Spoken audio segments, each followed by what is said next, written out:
Hello, lovely people. I'm Sinead, and welcome to another Craft and Chat. Today, I'm going to be working on various different items for Mudwood Cottage or Mudwood Gnomes, however it is that you are familiar with the name. The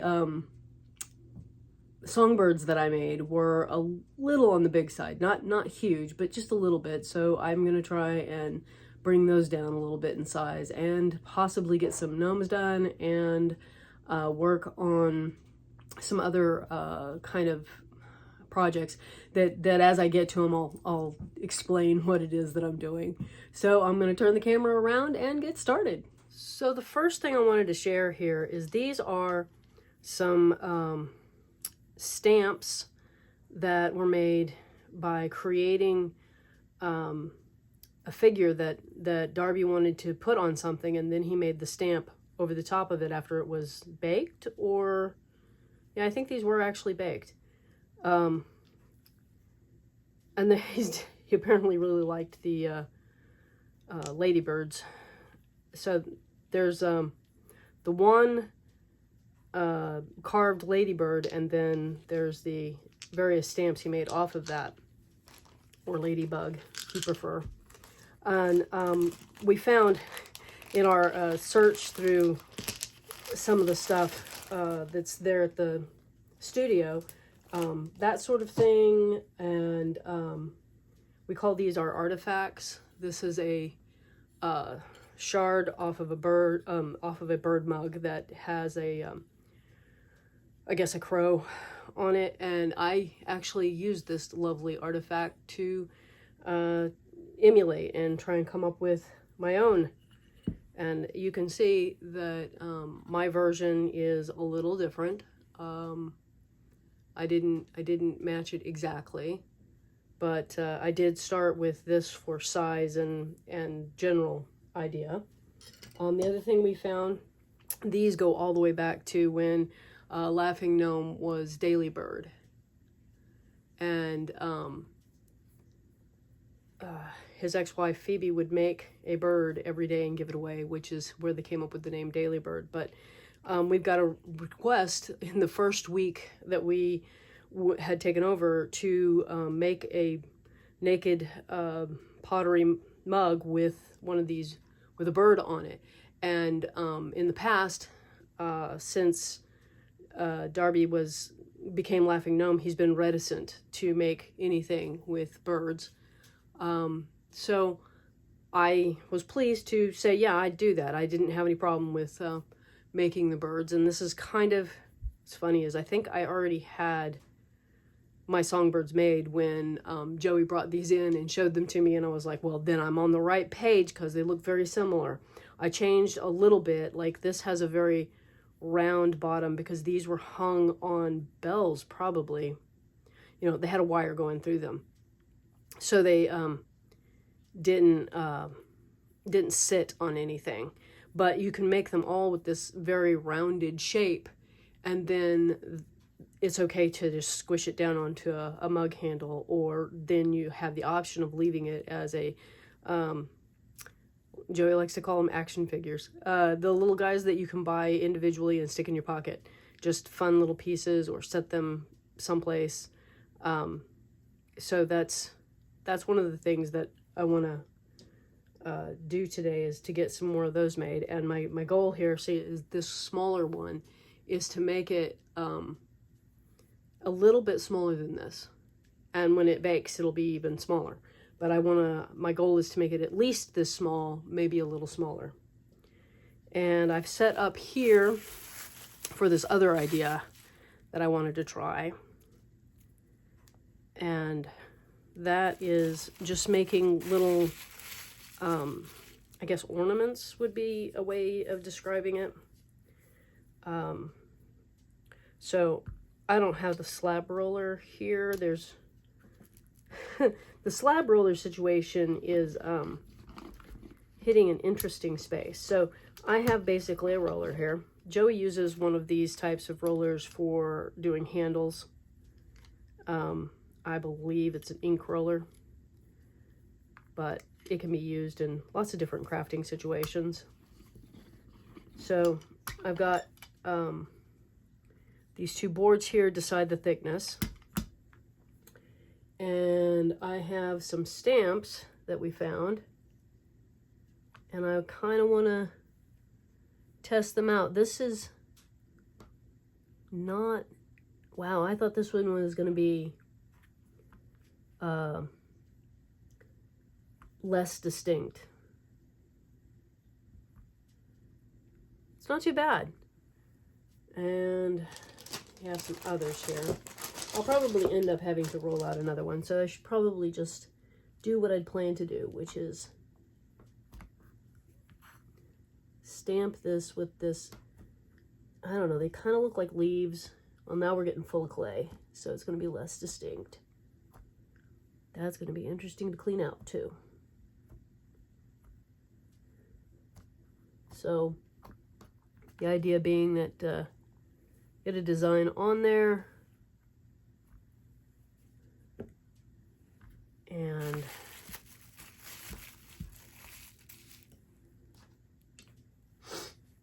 take a cookie cutter. Let's see.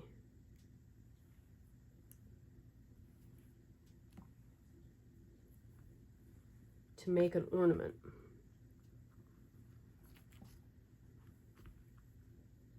See if I can get a small before I pick this up. Sometimes you can just pick it up and it'll stay in the cookie cutter, but apparently not today. And this might be due to moisture levels in this particular clay. Just as I say it doesn't do it, it did it. So let's see if we can get it back out of here and still look like a butterfly. So it'll have this kind of overall design and have the shape of the butterfly or the star, or in this case a leaf. I think I need to do more than one leaf, because if, oh, what did I do with it? Wow, disappears right there. Because if you're doing something, you wouldn't have just one leaf. And I actually prefer if it doesn't stick inside the cookie cutter, because you can just really do a lot of squishing, see, on the, oh, wouldn't you know it. Here we go.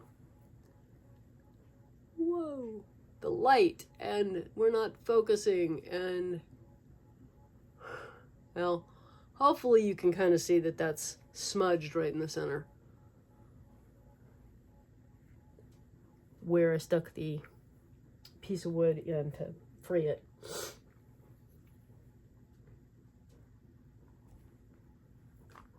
Oh, that's much better. It stayed on the board. So, these can make interesting tones when you hang them up on a wind chime. So either I will put holes in them, or I will stick a wire in the top, a wire loop, to create a hanging spot. So if you put several pieces of clay, Joey's been doing this with circular pieces of clay, and I'm about to agree with her on that. Wow, either that or I need a stiffer clay.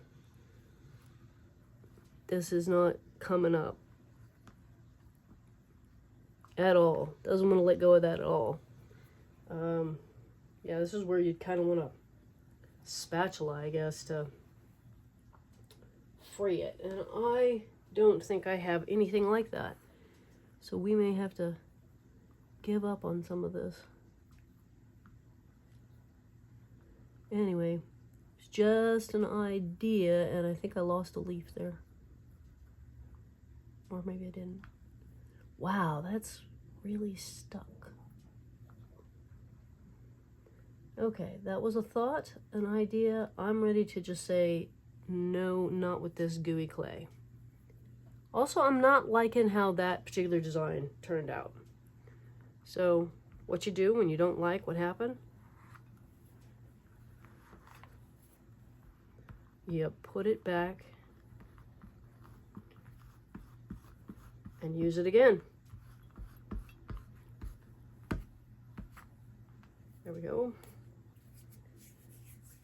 Now that it's wet, I mean, I have actually liked this level of moisture in this because it made it really easy to get, say, the little birds done without it drying out before you're done. So I think I'm gonna stop and do a tiny little bird or two.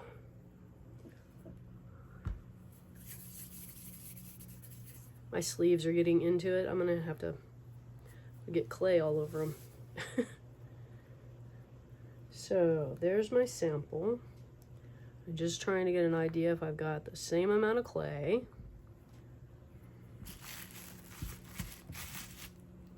I try and keep it covered while I'm doing this because it will get too dry, the smaller amounts.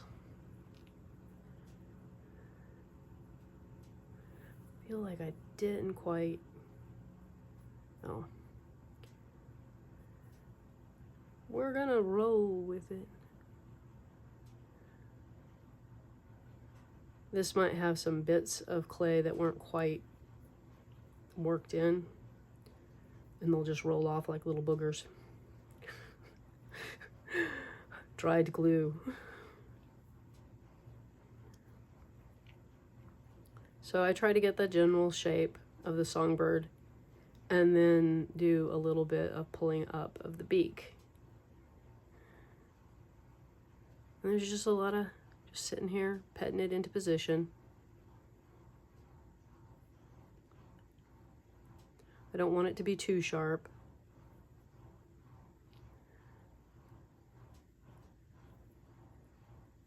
So you spend a lot of, well, you try not to spend a lot of time petting it, but you do end up spending what feels like a lot of time on one feature. And just moving it around.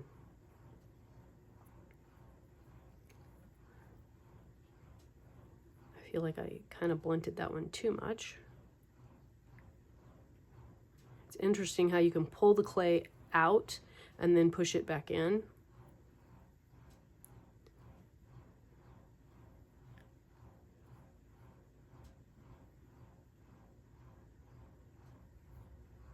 I forgot to bring over my tools, so I don't have the tool over here for doing the markings. I feel like I got a nice little round area there. Well, it's not smaller. I haven't gotten there yet, but it's probably going to turn out similar size. Fortunately, I didn't have to go that far to get the tools.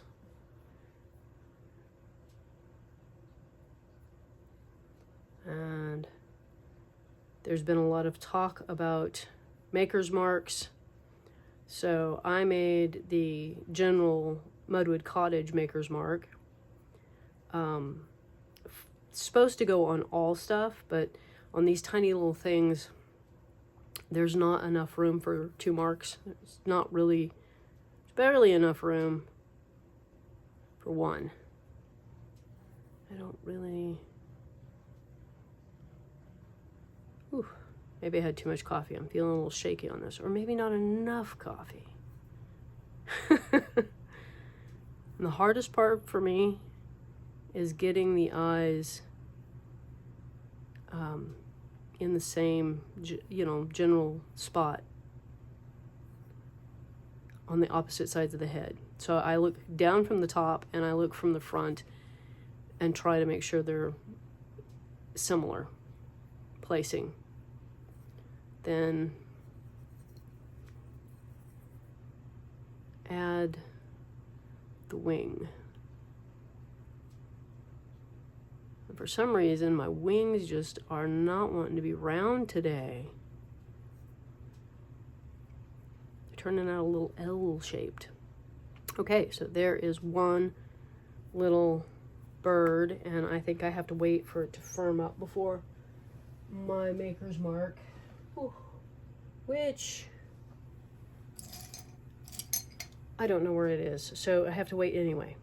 Let's try for another tiny one. Let's see if we can do this. Smaller. I mean, I'd have no doubt that I can make a smaller bird, but I don't know if you saw the post. I think it was on Mudwood Cottage on Instagram. I know I posted it there. So a year or more ago, I made some teeny tiny little gnomes for earrings, and they were smaller than this. And we had that problem with the kiln again. So it wasn't a full meltdown, it just overcooked. And some repairs had just been done on that particular kiln because it is an older kiln that was having problems. So there was some repair work that happened, but there was something that wasn't replaced. So that's one of the things that Arthur was going to do. The parts are even there. There's no reason not to do it. So he was going to get that done and then do a test run before we fully fill it and lose a bunch of stuff again. But anyway, those tiny little gnomes, which were intended for earrings,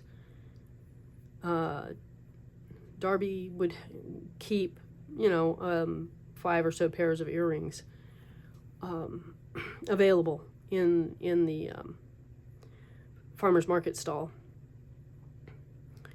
Arthur's having a little bit of a problem with that because the Ballard Farmers Market has, if it's not food related, don't have it in your stall. So that means our dishes are fine, but anything else is no. And I'm kind of going, well, are we going to just not do the other stuff? I mean, because that's an option. We could just not do anything that's not food related. Or are we going to figure out how we're going to do non-food related stuff and not be offensive? What is it? Violating regulations or edicts on how you're... So I think one of the things that is a lot different in the way that I'm doing these birds is that she managed to pull up their tiny little heads, and they were smaller. Now, there are some of these tiny little birds that their heads and their bodies are pretty darn close to being in the same field of size, where you can't, they look like a little ball of fluff, especially our tiniest birds out here. So I'm trying to hit a happy space, I guess, actually. I don't mind if it doesn't look exactly like the previous birds. I just want it to evoke a similar feel, that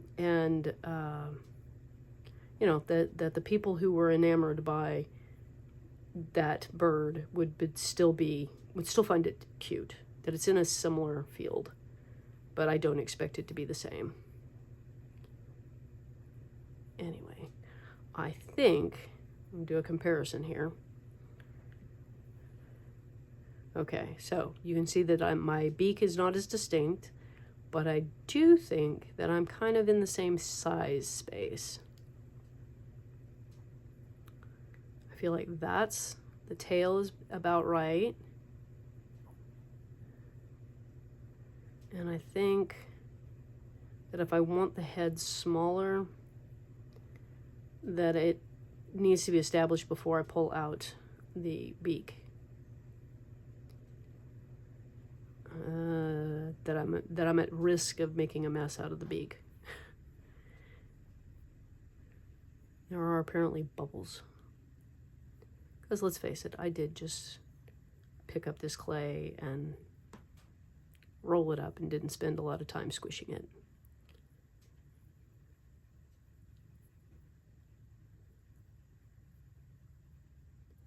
can also give that tail a little bit more upward movement if you want, curled up.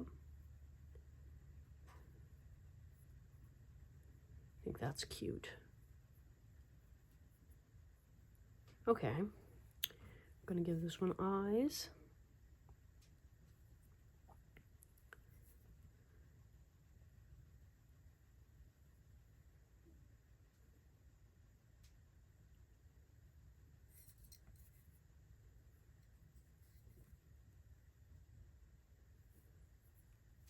Make sure I've got it matching before I do the bigger, or at least close to matching. Yeah, they're close. Okay. Oh, wings. Forgot the wings. Can't forget the wings. I'm going to try the smaller end and see if we get an easier curve.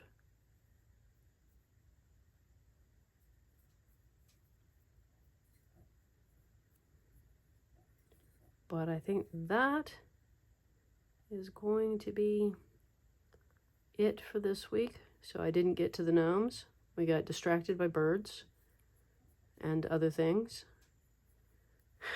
I hope you have a delightful day and a wonderful week. And I will see you in the next one. Bye-bye.